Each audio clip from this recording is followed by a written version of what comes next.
Well, good morning, DRK-12 colleagues and friends. My name is Mike Steele. I am the program lead for the Discovery Research Pre-K-12 program, and it's an honor from what I affectionately refer to as the Zionsville, Indiana office of the National Science Foundation to welcome you to the DRK-12 2020 PI meeting, which of course is now the 2021 PI meeting. I'm going to give just a few brief remarks. I'm going to then turn things over to our Assistant Director, Karen Marrongelle, to share her thoughts. We will have some opportunities for Q&A.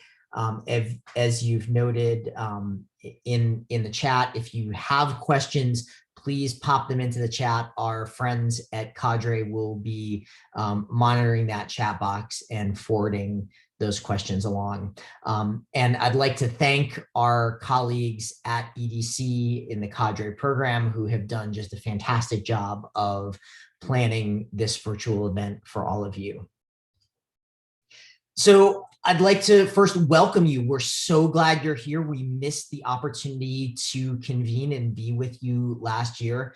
I know I personally have heard from many of our PIs as you've been navigating this challenging year and these difficult circumstances of the pandemic, and still moving the enterprise of DRK-12 educational research forward. And we appreciate all that you've done for your projects, your programs, the teachers, and the students with which you work.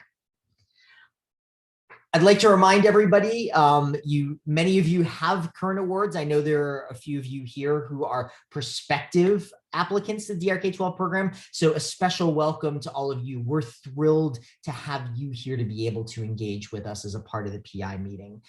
So I wanted to take a moment to remind everybody of the mission of DRK-12, which is really our flagship program in the Division of Research on Learning that relates to formal STEM education. So anything that's formal education, classroom-based across the pre-K-12 spectrum, that's something that's in our conversation as a part of the DRK-12 program and community. Just a couple of brief reminders on this. The solicitation, which was new last year, has not changed this year. So if you have a project in mind that you're hoping to apply for, again, there's not much new in the solicitation. It's the same one that you took a look at last year if you applied last year. The deadline is October 6th, and I'd be remiss if I failed to mention the fact that we have a pretty major change in how you're submitting your proposals. Fastlane, we are moving away from as a submission vector. So we're encouraging submissions through research.gov or grants.gov. A number of you submitted last year through research.gov and got your feet wet with that process. It's a little bit more user-friendly than Fastlane. I know that's hard to imagine, but it should be relatively easy for you to engage with that work. And as always, if you have questions, concerns, there are many technical vectors to get those questions answered. Then, of course, the main DRK-12 email address, drk12@nsf.gov, is always a great place to reach us, and we're happy to be of assistance. The anatomy of the DRK-12 program hasn't changed. So if you're thinking about a proposal for next year, same project types, same strands, same categories, same funding levels. And just a reminder that those funding levels are independent of the project types in the strands. So you can mix and match, with the exception of synthesis and conference, which you note there, you can mix and match in any sort of combination. And if you have questions about what strand, what project type, what funding level is best, please get in touch with us, get in touch with a program officer. We're happy to talk you through that. We are in the process actually at the end of the process of making our fiscal year 2021 new awards. So I'm thrilled to be able to note that we have 65 new awards, which entail 46 discrete projects. I wanted to share a little bit about those with you this morning. So you see a little map here of where the work's taking place. This is only our new project. So if you're saying, hey, I'm in one of those states that's not lit up, it's because you have an existing award pre-2021. But you see we've got a wide range of states that are represented in our new projects. In terms of the domains in which the work is taking place, and we've elevated for the first time data science onto this list, and we're thrilled to see some data science work coming forward. We know that's an important and emerging category, but you see we've got a wide range of content areas that are represented here. And then my favorite little piece, we did some categorizing of some of the keywords involved in your work. You see also we cross the entire pre-K-12 spectrum in a pretty wide range. A lot of stuff at secondary. We're thrilled to see some more great early childhood work coming through. That's something that was mentioned in the solicitation.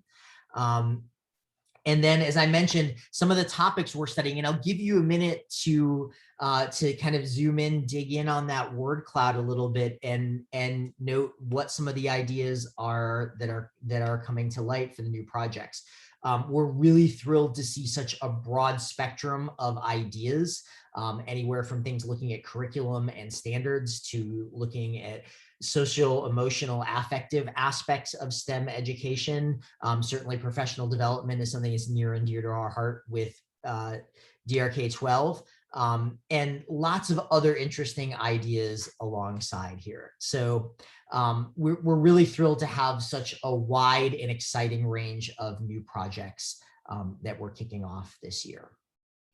With that, I'm going to introduce Dr. Karen Marrongelle, who is our Assistant Director of the Directorate for Education and Human Resources. And Karen is a fabulous colleague and friend and champion of the DRK-12 program. And we're thrilled to have her with us for a few minutes to offer some remarks. So Karen, I'll turn things over to you. Thanks so much, Mike, and a former DRK-12 PI. Very familiar with this program and with all the great work that you are doing. Good morning, everybody. On behalf of the National Science Foundation, it is my pleasure to welcome you to the 2021 DRK-12 PI Conference. This conference presents a wonderful opportunity for you to get to know each other and to learn about the incredible research that's taking place around the country. And this conference offers you great opportunities to engage the entire DRK-12 community in addressing the critical needs and opportunities that the events of the last year have highlighted by providing a platform for you to share new knowledge, best practices, tools, in addition to establishing and maintaining your professional connections in a supportive environment. So let me start by thanking the team managing the Discovery Research Pre-K-12 program. They are to be commended for their leadership and commitment to ensuring that STEM learning and teaching is enhanced through research and development of STEM education innovations and approaches. I want to especially thank Michael Steele and the entire DRK-12 program directors and administrative staff for continuously striving to make this goal a reality. I also want to acknowledge and thank our hosts, the Community for Advancing Discovery Research in Education, or CADRE, for collaborating with our NSF staff to organize this meeting, and they have created a fabulous agenda. So thank you all, you have done a fantastic job. And of course, a huge debt of gratitude to all of you for continuing such excellent work in the midst of the pandemic, which has been so challenging for all of us. As we continue with our work to enhance STEM teaching and learning, it is important to note that your role is critical and has enormous implications for ensuring the vitality to the nation's science and engineering enterprise. So this conference builds from our current understandings and experiences in our plans for a reimagined future in STEM education and research. And really, I think this distills down to 3 points. One is the current state of education research, so getting a good understanding of what that is. 2 is the immediate opportunities based on learnings from this last year and re-envision priorities as a result. And then finally, our planning for the future of STEM education. As the nation is engaged in conversations about the public trust in science, evidence-based decision-making, and social justice issues like race and equity, it remains important now more than ever that we re-examine the STEM ecosystem. So the theme for this year's conference, Reimagining STEM Education and Research, could not be more fitting. as you are undeniably prepared to meet all of these challenges. In fact, when we talk with our PI communities around the nation, we've learned firsthand of the impacts of the pandemic on STEM research and education. They include the delay of data collection or the need to develop new methods of collecting data from digital sources. They also include concerns about continued access and uneven access to STEM education. Questions about the wide-ranging impacts of learning gaps for students at all levels of the education pipeline are high on people's minds. Questions about teaching effectiveness and interruptions in STEM education research. I want to stress that in this difficult time, NSF is committed to the success of pre-K-12 teachers and students, and we are going to double down on that commitment. In fact, NSF has responded in several ways to address the impact of COVID, including issuing an NSF-wide Dear Colleague letter calling for rapid proposals to explore how to model and understand the spread of COVID-19. I'm pleased to say that we received and awarded many grant proposals in response to this call. Among them were grants awarded to PIs in this DRK-12 community, ranging from the development of curricular materials designed to help students learn about viral epidemics as both a scientific and social issue, to researching the effects of moving online or researching parents' perspectives on the educational impacts of COVID-19. The events of the last year have affected each of us, have affected STEM education, and have affected the research that we do. This PI meeting offers an opportunity to take account of the impact of these events and share the ways that we have adapted and transformed our work.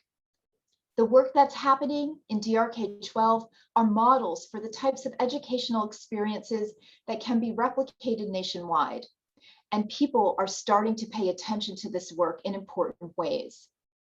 One of those people paying close attention is NSF's director, Dr. Sethiraman Panchanathan.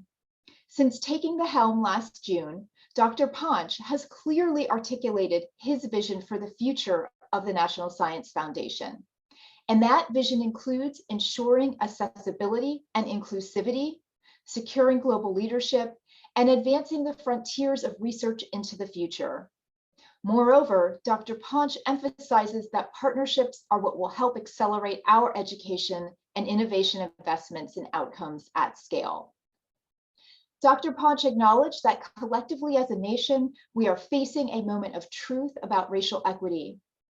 And while NSF has long invested in efforts to enhance STEM education and broaden participation in STEM, we must continue to underscore the inclusion of all people, which is vital to the nation's health, security, and prosperity.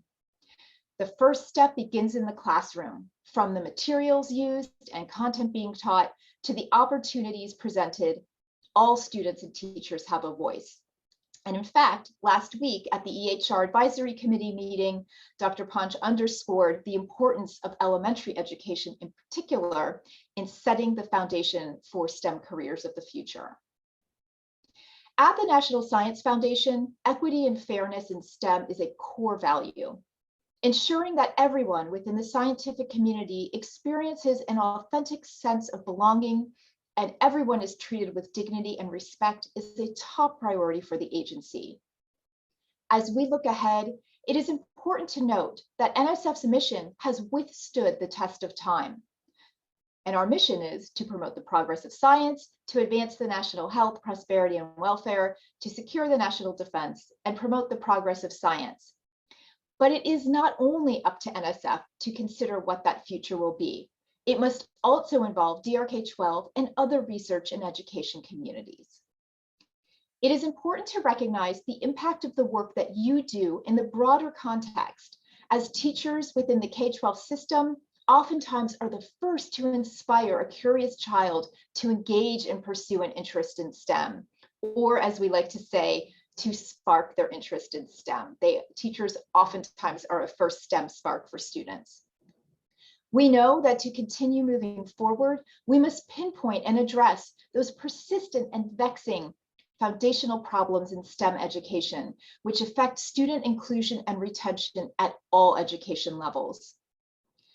In addition to looking at the foundational problems, we must prepare for a future by addressing future-oriented research topics on learning and teaching, such as how artificial intelligence will shape the future of teaching, how our curriculums must change to prepare students for the quickly advancing and changing STEM disciplines, and how we must develop robust theories of lifelong STEM learning.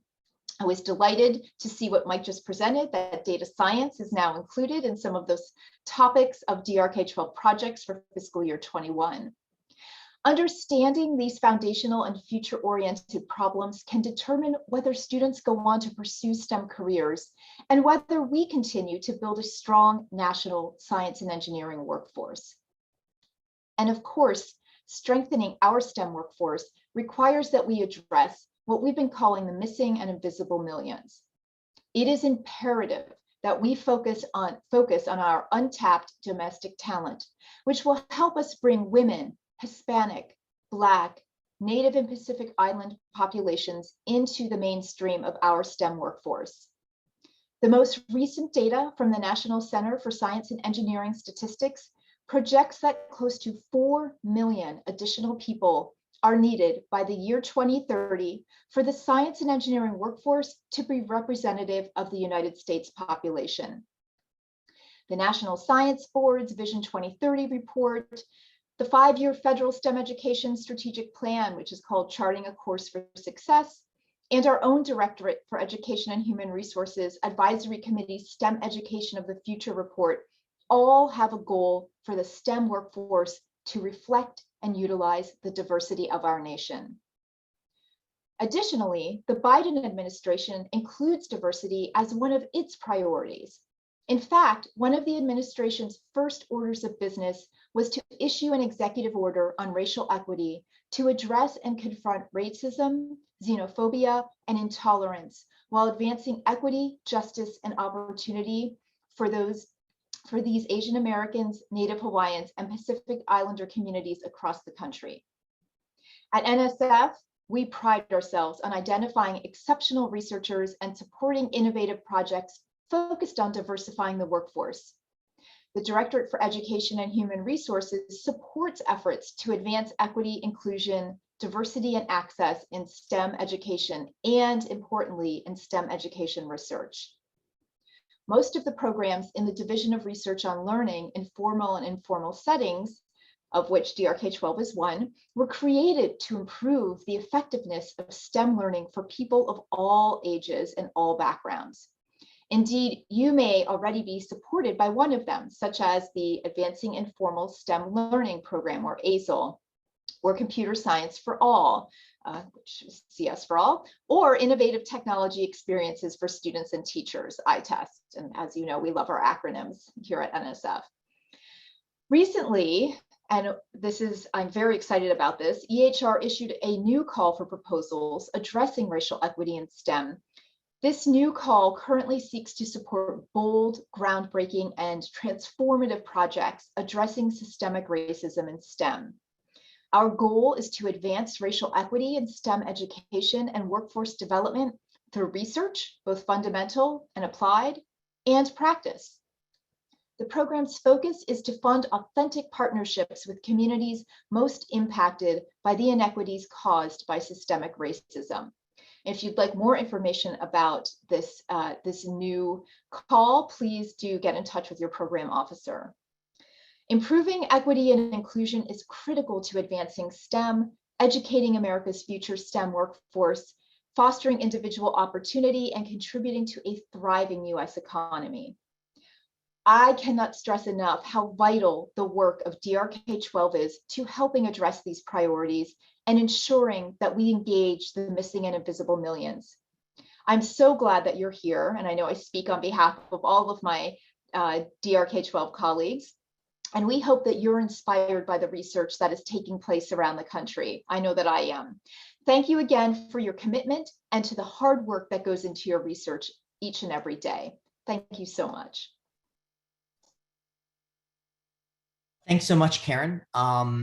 and I've put a link to the EHR racial equity program description in the chat that Karen was just describing. So you can find more information there. There are a couple of information sessions, office hours that will be coming up in the next couple of weeks to attend. And there are 2 submission windows for that program this year. So we're very excited to see that launch. As Catherine is mentioning in the chat box, we're happy to address your questions in the time we have before the top of the hour. We'd be thrilled to see some of those come in. We've had one question come in already about some new submissions have not yet been notified of their status. Have all projects that will be funded been notified? We are towards the end of our funding cycle, but not at the end of our funding cycle. So if you have not yet heard on a proposal that you have, first of all, we haven't forgotten you. We do tend to say 6 to 9 months for review. And if you have a question, I encourage you to reach out to the program officer who's been assigned to your proposal and just shoot them an email.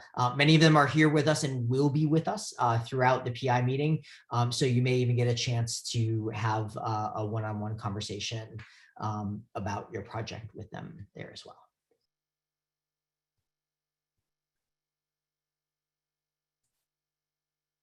And now we enter the phase of our presentation with the awkward Zoom wait time while we wait for people to type questions. So Mike and I are also educators, so we have great wait time. That is true, we do.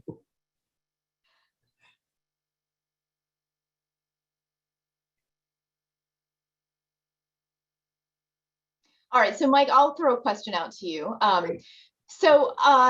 Were there what were some surprises, or were there any surprises in the awards, DRK-12 new awards for fiscal year 21? Any themes that you were seeing that maybe were a little unexpected, or just anything along those lines that you can share? I was really thrilled to see, in fact, I kind of see it as a precursor to the racial equity solicitation. So many proposals focused on equity, focused on social justice. When I was actually taking those tags with that word cloud I showed earlier, I was really pleased to see so many of those come up in big, bright, bold letters. It was really fabulous to see so many proposals focused on that. And of course, not just our new awards, proposals that may have been strong but ended up not being funded. And I really encourage people to lean into that lens for the work. It was it was great to see some really nuanced and thoughtful intersections there as well. I was also really pleased to see so many people trying to think about what the future of our technology and our post-pandemic work will look like. In terms of thinking about this year in which I know my own kids have gone through at least 3 different iterations of kind of instructional modes over the course of the year. And I think everybody's wondering what's next. What does K-12 instruction look like when we come out of the pandemic? And I think that's a thing that I saw people focused on in that work.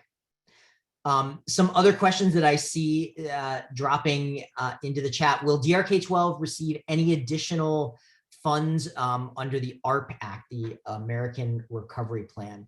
I know that's something we're still getting some information on, so I think that's a stay tuned to see what happens. We're still kind of seeing how that work unfolds. There's a request to show the map of where our new awards are located. I can certainly do that again. That's easy to do. As long as PowerPoint will let me back up to see that. So there you are. Qualities of partnerships with schools and teachers that are the most promising. Boy, that's a huge question. I could probably spend a half hour talking about that. But I think for me, one of the things that I see evolving in some of the proposals and awards that we've made, and that I think is critically important, is the bi-directional nature of those partnerships. So it's not a research team that's coming in to study what's going on in pre-K-12 education, but these are really thoughtful, informed partnerships. And I think one of the challenges that I've seen a number of awards take on is how do you structure a research project in which you're really taking those problems of practice that are coming from teachers, that are coming from schools and districts that are evolving as you go, and how do you engage in research work around that respects, honors, and positions teachers and district leaders as partners in the work. It can be a real challenge because you can't specify those necessarily a priori, right? You can't write a proposal and saying, these are the things that we're going to research, and we're going to be responsive to whatever comes from our pre-K-12 partners. So it's this delicate dance. But I've seen some projects really be thoughtful about how to frame those problems of practice, how to bring those ideas forward from our colleagues in the K-12 space. So much talk about not going back to normal, rethinking, reinventing. Are we seeing real transformation out there? What are some of the promising reinventions? I'd encourage people to take a look at the Rapid Awards that Karen mentioned that we funded with some of the COVID-19 funding, because those were real quick turnaround projects that took a look at that work. I know there's been some really interesting work in teacher preparation and thinking about how can we use virtual reality and mixed reality simulations to help support teachers as they're learning to teach when we didn't have physical classrooms available. I know there have been some fantastic innovations in terms of K-12 curriculum and thinking about really how to engage students at a distance using technologies in innovative ways. So I'd encourage people to dig into those awards as well. Number of awardees in their early career. I wish I could speak specifically to that. We of course have our early career program, which we've made a few DRK-12 awards in that program, but that's an NSF wide program that really supports encouraging new researchers. I will just say from my own observations in terms of looking at awards that come through, we've got a real diverse set of people in terms of perhaps a more diverse set than we've ever had. And we're striving to really diversify our awardees even further, both in terms of career stage, in terms of, you see some of the geographic location that we've got, and institution types. I've seen some really fabulous partnerships between higher intensity research institutions and more comprehensive teaching focused institutions with school districts, with nonprofits, coming through in our proposals and awards. And I'd really encourage you to think creatively about those partnerships. To address anti-racism and anti-racist teaching, do you hope for partnerships with both urban and suburban schools? I'll put rural in there as well. Yes, absolutely. I think this is a place where we really need that work to extend across that spectrum and across those lines. Good anti-racist teaching is important for every student in every location that we have in every district that we collectively serve. And I think that's a place where we need to be looking to build those connections.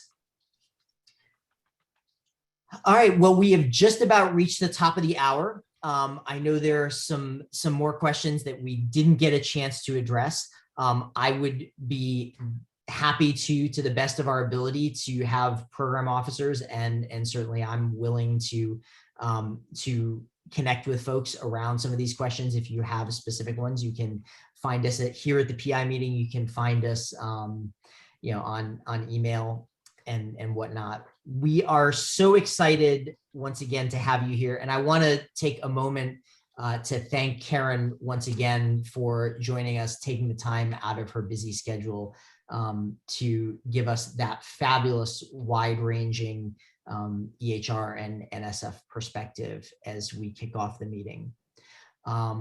We hope that over the course of the day, and over the course of the next 2 days, that you gain some new insights into the field, that you foster some cross-project collaborations, and that perhaps even finding new research partners as you go, in addition to learning about the fabulous work that projects are doing across the DRK-12 spectrum. So enjoy the PI meeting. We'll see you in the virtual space, and have a great rest of your day.